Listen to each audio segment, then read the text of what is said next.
Hi there, this video is for clarinet players and concerns going over the break from the low register to the next register.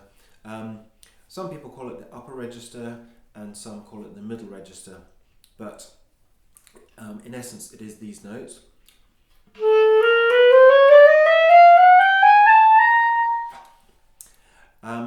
So if you've been playing clarinet for perhaps less than 2 years, or perhaps less than 18 months even, you will have mainly played notes in the low register.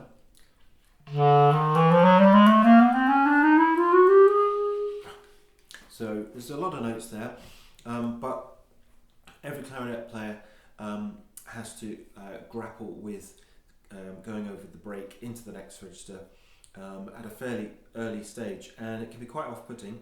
So I want to show you a couple of ways of doing this that will hopefully help to speed up the process and make it a bit easier. So the first one is where we're going to take a low note in the low register, and then using the same fingering we're just going to add the register key on whilst keeping the thumb pressed down. We only have to tip the key and the note should come out. However, it's a good idea to do a crescendo on the low note into the top note, a bit like this. I'm going to take an A in the low register, so that's the fingering just there. The thumb is on at the back, and then I'll play that note, I'll crescendo on it, and then I'll just tip the register key here, keeping the thumb on, and that will get me up.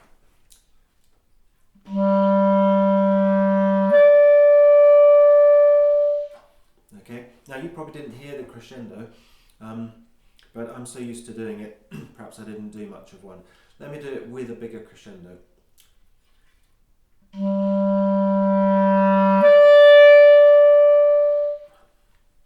Okay, and when you get to the top note, just tighten the embouchure, tighten the lips a bit, and really keep blowing, give it lots of air support. Okay, you can try that one.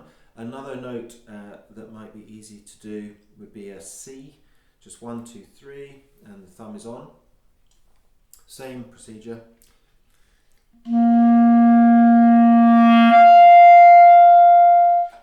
Okay, now on that one, because the top note is a bit higher, you'll probably have to squeeze even more with the embouchure just to keep it in tune.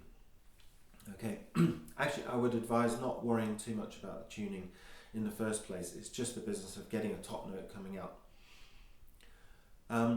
So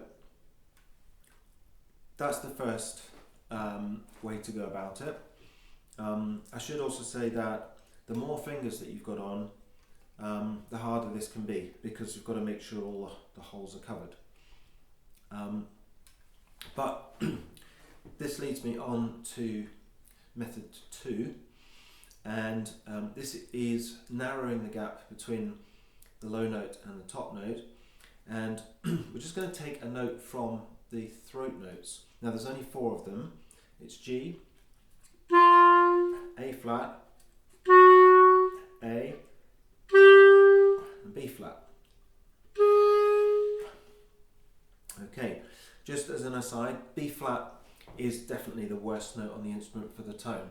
It's fuzzy, it's small, and a way to improve that is to add some right hand fingers down. I'm going to add all of that, play it again. I don't know if you can hear that, but the sound has improved, it's just broadened a little bit. Okay, and another little aside here, if you put the A key down with the 3rd side key here, you get a really nice B flat coming out there, but it's not always possible to use that fingering. Going back to the exercise of going over the break, I'm picking one of those throat notes, and then I'm going to play one of the lowest of the top register notes. So there's 4 here: B, C, C sharp, and D. Okay, might be an idea to do this alongside having a fingering chart as well, but let me just show you. B, all fingers down, and I've got this B key here. I'm going to put my finger here as well on the C key, and then I just lift that. I've got this one down, that's C. C sharp's over here, we swap. D is easy because that's just 3 fingers in each hand. The thumb and the register key are down all the time.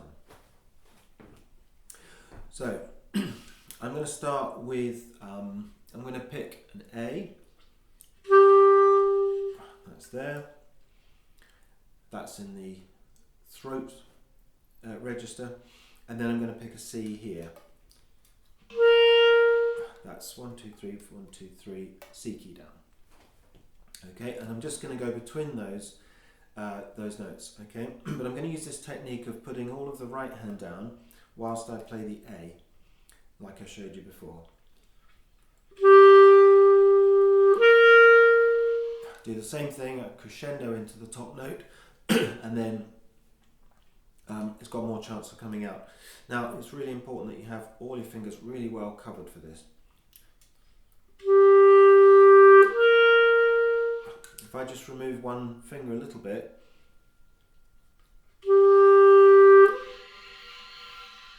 okay, this finger wasn't covering properly. I've got to put it back in place, and then it works. Okay, so what you can do is take different combinations of the 8 notes that we've got. So again in the throat register we've got open G, A flat, A, and B flat, which is the 2 keys pinched here. In the top register, B, C, C sharp, and D. Right, I'm going to take the widest interval now, G, and the D.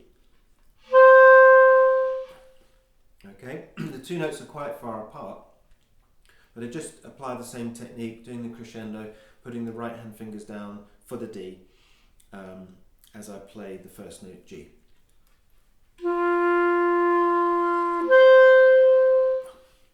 Okay, and in this case, in fact with all the throat notes, you will not have the thumb down at the back, so that has to go on along with the register key.